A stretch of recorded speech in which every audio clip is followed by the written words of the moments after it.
एक बात बताओ भाई साहब, क्या कांग्रेस के टाइम या 2014 से पहले देश में कुछ भी गलत नहीं होता था? क्या मोदी के पीएम बनने से पहले देश में सब कुछ सही था? नहीं। तो फिर आप कभी 2014 से पहले की सिचुएशन या कभी कांग्रेस के खिलाफ क्यों नहीं बोलते, सिर्फ मोदी की आलोचना क्यों करते हो? एक बात बताओ, अगर मैं ये गर्म चाय अभी तुम्हारे मुंह पे फेंक के मार दूं तो तुम अभी चिल्लाओगे या 5-7 साल बाद? ये कैसी बात कर रहे हो? अब बताओ ना। ऑब्वियसली अभी चिल्लाऊंगा। एग्जैक्टली, नॉर्मल इंसान ऐसा ही करते हैं। उन्हें जब भी कोई प्रॉब्लम होती है तो वो साथ के साथ रिएक्ट करते हैं। जितने भी देश में नॉर्मल नागरिक हैं वो ऐसे ही हैं। उन्हें 2014 से पहले जो भी गलत लगता था, सरकार में जो भी कमी दिखती थी, तो वो अपनी कैपेसिटी के हिसाब से उसी टाइम बोल देते थे।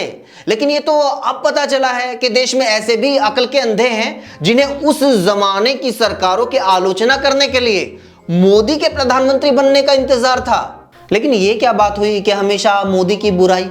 जब से मोदी पीएम बने हैं तब से आप लोग तो बुराई ही कर रहे हो। जब से पीएम बने हैं तभी से ना, या इससे पहले भी ऐसा होता था?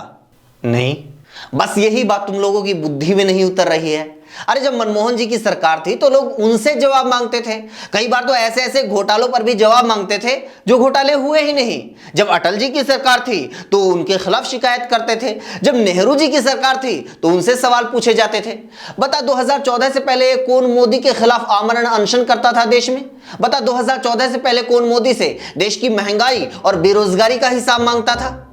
नहीं, मैं तो ये कह रहा था कि अपनी बातों को थोड़ा बैलेंस रखना चाहिए, दोनों साइड की बात करनी चाहिए, कभी कभी थोड़ी तारीफ भी करनी चाहिए।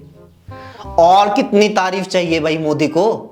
उनके पास तारीफ करने के लिए बाकायदा सैकड़ों सरकारी महकमे हैं, उनके मंत्री हैं, राज्य मंत्री हैं, बीजेपी के अपने मुख्यमंत्री हैं, फिर उनके मंत्री हैं, बीजेपी के हजारों विधायक, सैकड़ों सांसद हैं, करोड़ों राजनीतिक वर्कर्स हैं, चेयरमैन, पार्षद, सरपंच, लाखों कर्मचारी, अधिकारी, public relation department, publicity department, image building department, PRO, DPRO, APRO, हजारों कलाकार, लाखों करोड़ रुपए के विज्ञापन, सैकड़ों टीवी चैनल, दर्जनों अखबार, रेडियो, इंटरनेट, सोशल मीडिया, पूरा का पूरा गोदी मीडिया, ये सारे दिन रात मोदी की तारीफ ही तो करते हैं। सरकार को लाखों रुपए का टैक्स देने वाला कोई नागरिक अगर गलती से 100 रुपए की वैक्सीन भी मुफ्त में लगवा ले तो उसके लिए भी थैंक यू मोदी जी बोलना पड़ता है। बताओ, और कितनी तारीफ चाहिए मोदी को? एक जिम्मेदार नागरिक का काम सरकार की जय जयकार करना नहीं होता। अगर भगत सिंह, सुभाष चंद्र बोस, महात्मा गांधी, चंद्रशेखर आजाद जैसे क्रांतिकारी यही काम करते तो आज तक हम लोग अंग्रेजों के कच्छे धो रहे होते। अगर जनता को सरकार के तलवे ही चाटने थे तो क्या जरूरत थी देश में लोकतंत्र की? क्या जरूरत थी अंग्रेजों से आजादी लेने की? क्योंकि जी हजूरी करने वालों के लिए अंग्रेज भी बुरे नहीं थे। बेशक जिन्ना, सावरकर, मुस्लिम लीग, हिंदू महासभा और मुखबिरों का इतिहास उठाकर पढ़ लो।